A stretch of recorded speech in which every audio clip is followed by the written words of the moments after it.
ran out of room first go around, man. I wanted all this to be on one take, but this is part two of why they lie about the flat Earth, and I'm tackling something that I haven't really heard anyone tackle clearly. I'm gonna get to it. I'm doing a little introduction here, but people show proofs why that not that they show proofs that the Earth is flat, or the other side is shows videos explaining why Earth is not flat, and they both sides show their evidence. But the flat Earth side, the players on this side, they stay away from who and why. They talk about what, where, when, I don't know, how, but not who and why. That's what I'm going to cover. Who and why. I'm going to tackle that. So, what I was saying before the camera got cut is that there's three solid proofs that debunk the globe. It's the flat water. Then I already explained that. Then I was halfway through explaining eye level horizons. Impossible on a sphere, guys. You gotta understand the nature of that shape, a sphere, the structure of it. If we're standing on the relative tip, each person is on the relative tippy top of that globe, of that sphere, that ball you're standing on.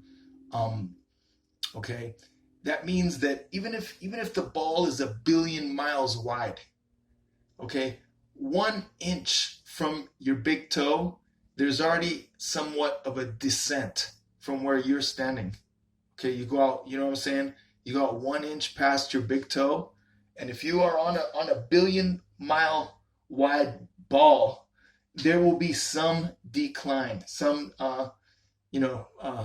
descent from where you are. So where you are standing is a little bit higher than 1 inch from where you're standing, even on a 1 billion-mile ball. It might be a microscopic difference, but there's a difference. You understand what I'm saying? So in all directions, behind you, on both sides, and in front, if you were to draw arrows going from your toes forward, from the sides of your feet to both sides, left and right, and from the back of your heels, an arrow pointing back away from you, those arrows would all curve down away from you and meet at the other side of that sphere, like right under you, way under you. But those four arrows would end up meeting at the bottom of the sphere. You understand what I'm saying?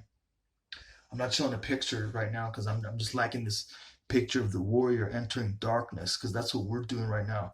We're entering with the light into this darkness where the beasts and slimy creatures, enemies of man, are hiding here in the darkness.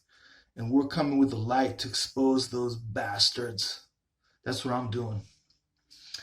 And I like this picture because that's what that warrior is doing. And I'll say too, I know I'm like going off track too much, but most people deny these evidences. If you take time to research flat Earth and consider the evidence, like impartially without getting emotional, you will be convinced that there's no curvature on the Earth. You'll be convinced. Take time to do it for yourself. I did. I thought flat Earth was stupid. I've said it before in previous videos. When I first heard about flat Earth and the videos were coming to my YouTube channel, I wouldn't even watch it. I would think this is stupid. Flat Earth, ridiculous. I wouldn't even waste my time watching it.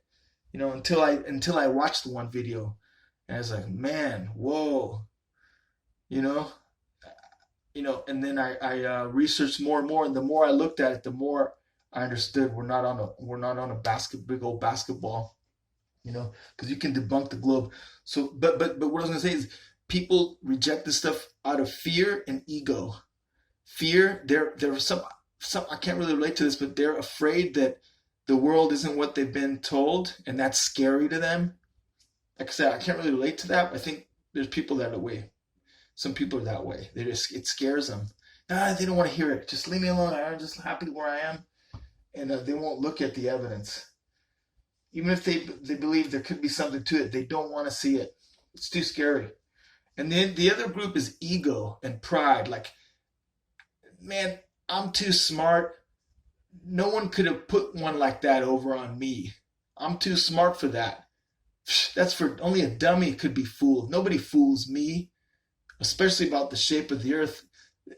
To admit that it was flat the whole time means I'm dumb, and that's impossible. So next, they won't. That's the other type of person that won't look at it. There's combinations of both. You might be a little bit of both, a little bit of one, more of the other, But those are the big two, Or then maybe the third is you just don't care. Like my wife, she doesn't really care, but she leans towards flat Earth, but she doesn't want to talk about it. It's not interesting to her. She likes other stuff. She says, what does it matter? So the third group you could say is like in part. What's the word for that? Oh man, when I miss a word that throws me off. Uh, can't think of the word. Like when you don't care. There's a better word for it. But anyway, moving on. Um, okay, the eye level horizon. So if you're on a sphere, let me check here. We're still recording.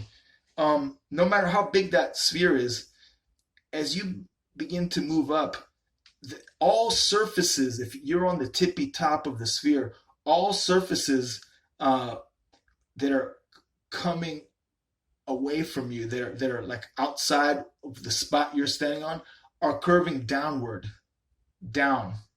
Okay, not everything is and exponentially downward, increasingly. The further you go out from where you're standing, there's more descent down. Okay, and as you go up, someone tell me what in the structure of that sphere is going to cause the horizon to follow you up 25 miles so that you can open the capsule. That dude that jumped out on the Red Bull world record high jump 25 miles up, he opens up the capsule door opens up, he's 25 miles up, the camera behind his shoulder, that's not a stupid GoPro camera that curves everything, but it's a nice camera that shows reality, like nice and flat.